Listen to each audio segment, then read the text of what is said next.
I was thinking about a song.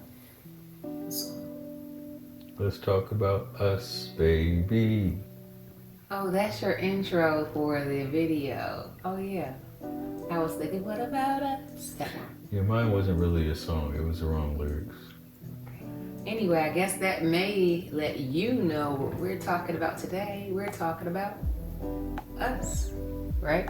Well, not just us, but Well, they're us. your us Or are us. or our us.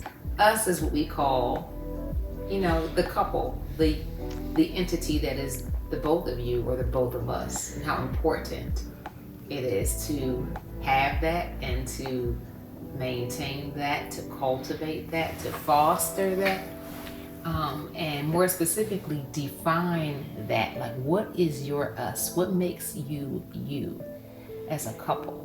You know, I do think that's a very important topic to talk about for any couple. I think more so because many times we may look to others to define that for us. Hmm. And that can be very, very tricky when um, I think it's easier to let others define that for us if we don't know what that is for ourselves. So to maintain, um, I don't know, what's the word? To maintain the authenticity. I was going to say that. The authenticity of your us. I've come to the conclusion that comparison can be a cancer. Yeah. And we can look at other couples, we could look at other spouses, and that could infect what you have in your relationship. That can be really dangerous. And so for me, it goes way back. And I say way back because many times we may look at the patterns of what was or what came before us as a definition. And many times it really is not about trying to pattern yourself behind something that you've seen. Or honestly, some people will say, based upon what they experienced growing up, I don't want to be anything like that. Or I want to make sure that my relationship is as far from my parents or whoever else we may be looking to as possible. But it still goes to that looking back and I guess asking the question, by what standards do you define your us? And we just want to encourage you to make sure that you have a clear understanding of what your us looks like and what it means for both of you, that you're in agreement. We talked about that in another video about what that is. Even as it continues to change or evolve, that you define that and not allow other people and other influences to get in the way. We've counseled a lot of couples, and many times there's been challenges where someone is allowing someone else that's not in the relationship to define or get in the way of the relationship. And that can be very, very dangerous. That can be very, very toxic. Yeah, so I just think it's important to know who you are and to decide and have agreement, there's that word again, amongst yourselves as a couple to this is who we are and this is what we want to be or where we want to go, and not let someone else outside of that relationship try to shape or define that for you. Yeah, I think everything you said, I think in principle, obviously I agree with it. I think the pushback or the challenge comes because sometimes we can't even identify when those influences are causing us to mitigate our us. Say, for example, if you come from two different family backgrounds, and in your mind you automatically can perceive that certain things that the way your family's always done it is the only way to do it. Or if you see something that maybe your spouse's family does it a certain way, but it's a bad taste in your mouth because of a bad experience that's happened, then you don't give that a chance or you shut that down because we already have just memories that trigger certain things that we'll accept or we won't accept. And that doesn't do justice to one of the spouses, because again, this is not his way or her way, this is our way of doing things. I think one thing that I really value about us, Susan, you know, I don't really have anything bad to say about what I know of as far as how our family celebrated holidays or how your family celebrated holidays. But I appreciate how we've created our traditions. You know what I'm saying? There's certain things that we do during certain holidays that we made it our own thing. And don't get me wrong, it doesn't mean you throw away something that maybe you got from your family, but you're continuing to define and explore what makes our family dynamic what it is. And we expect the same thing from our kids. They'll create their own traditions. I mean, maybe they'll adopt something that we do, but eventually they've got to create what works for them. I've got a totally different spin on this whole thing when it comes to defining your us, or the uniqueness of it, or just maintaining it or protecting it, is where I want to go. You know, one of the things it hasn't been a problem for me per se, but in us counseling, I think sometimes when you hear about situations where someone is allowing outside influences or voices, opinions to dictate or get in the way of their us, and it's based on someone else's expectation. It may not even be your own expectation, but you've got, like, for example, like you got a girlfriend saying, oh, he should be like this or he should do this. And they're basing that on their standard. It may not even be what you want, but you're now going to impose that or compare yourself and your relationship with who you're with to them. That is so unhealthy, especially in cases where, like, the person, they're not even in a relationship or they're not even married, but they're giving you advice about your marriage. Be careful.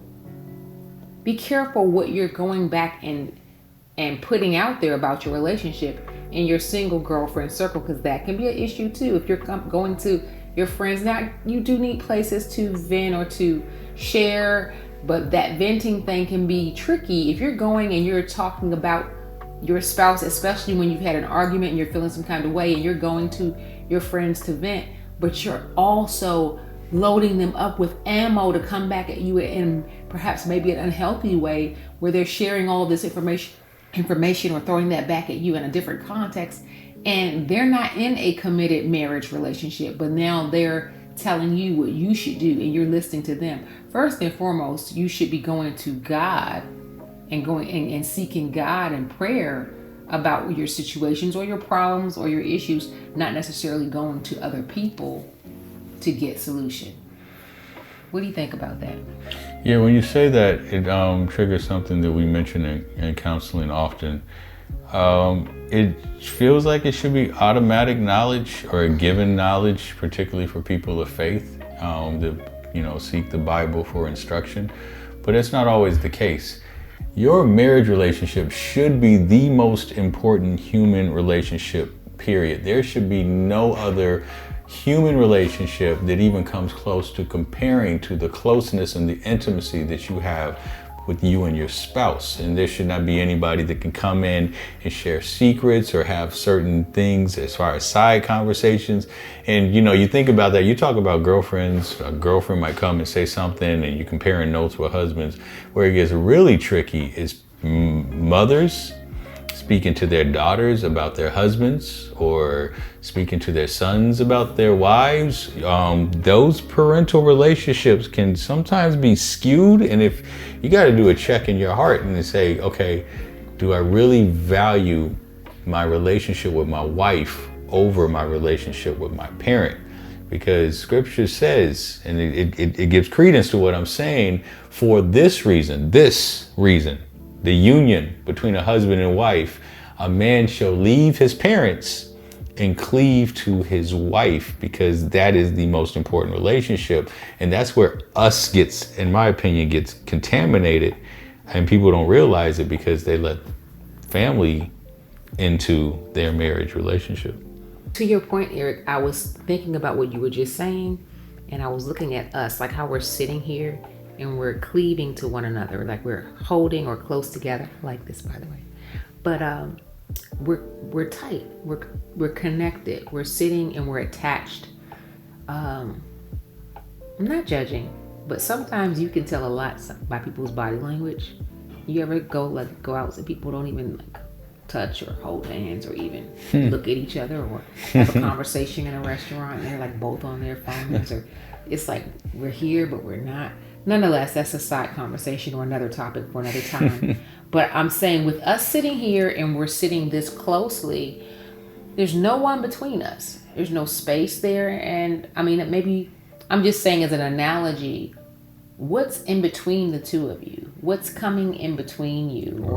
Or who is getting in the way of your us? Ask that question and really look at that. Is there something between it? Maybe your relationship is in a place like the way we're sitting, where there's no spaces between it or no one else getting in the way.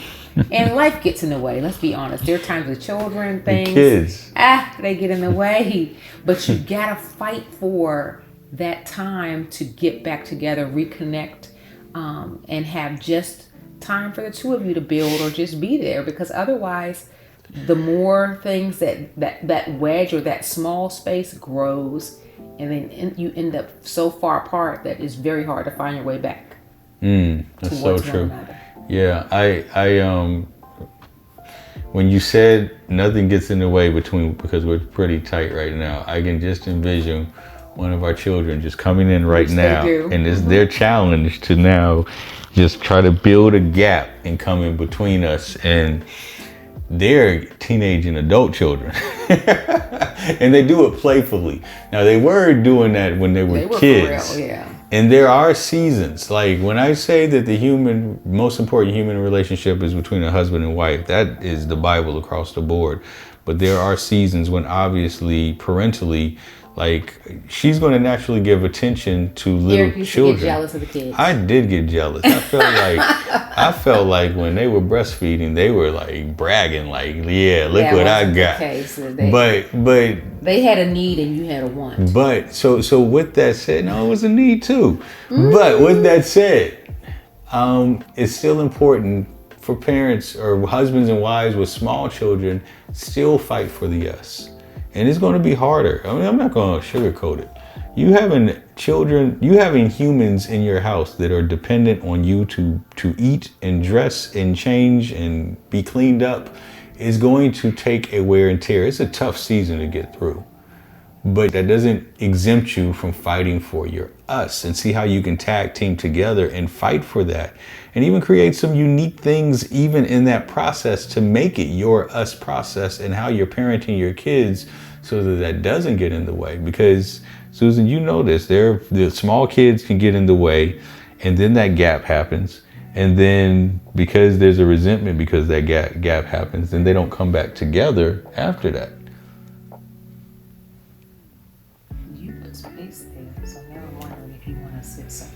Girl, come here.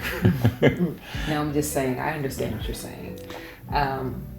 Fight for the opportunities and the time to just be just the two of you guys, and don't let other people, other things define or come between you. Speaking of define, no one can define your marriage if you're bringing definition to your marriage. Is there a mission statement for your marriage? And that might sound weird. That might sound like a business term.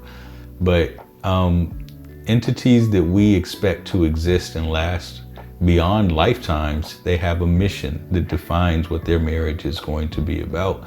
Do you have core values that speak to what you mutually value and think is important in your marriage? It doesn't have to be a lot, maybe about 4 or 5 things that you value that you share, and that helps to bring definition to what your marriage is or what you want your marriage to be. I would say even as you change and go through different seasons, some things may change or evolve, and just having those conversations and being on the same page about what your expectations are and where you are. But I'm just going back to, I think what it goes back to for me is what you allow and not allow to come between you. And here's the best part about it. And because I'm always thinking about the passage, And people say it, if they had a traditional wedding, they use this passage talking about not letting anything, what's the word for it? Put you asunder. The word asunder, there's like a movie about that, I think. But let no man set us let no man, we got to find that passage. But the term asunder, or something coming in between or getting in the way of, but not even you. That is so powerful, because we typically look at that like some outside force coming in, getting in the way. But sometimes the thing that's getting in the way of your us can be one of you or both of you. You have to do all that you can, make the effort, be intentional to fight for your us. I'm just going to put it out there. I hear this term quite often. This work husband, this work wife thing that people got going on. Yeah, that's popular. Where you create this culture at work, and well, you know, she's like my wife at work. Nothing romantic or nothing, but like, you know, she's my go-to and this, that, and the other. Yeah, you need to be careful with that, because it may not initially or ever get to a point where it is a physical exchange or a romantic exchange, but emotionally, which is spiritually, you're creating a connection or attachment to somebody, which could at times give a higher credence or priority than your actual spouse. You're like operating in spiritual polygamy. So I'm just saying, be careful with that terminology of house or work husband and work wife, because I only got one wife. And I'm only committed, invested in one wife. She's my work wife. She's my play wife. She's my, Play wife. Yeah, my play wife.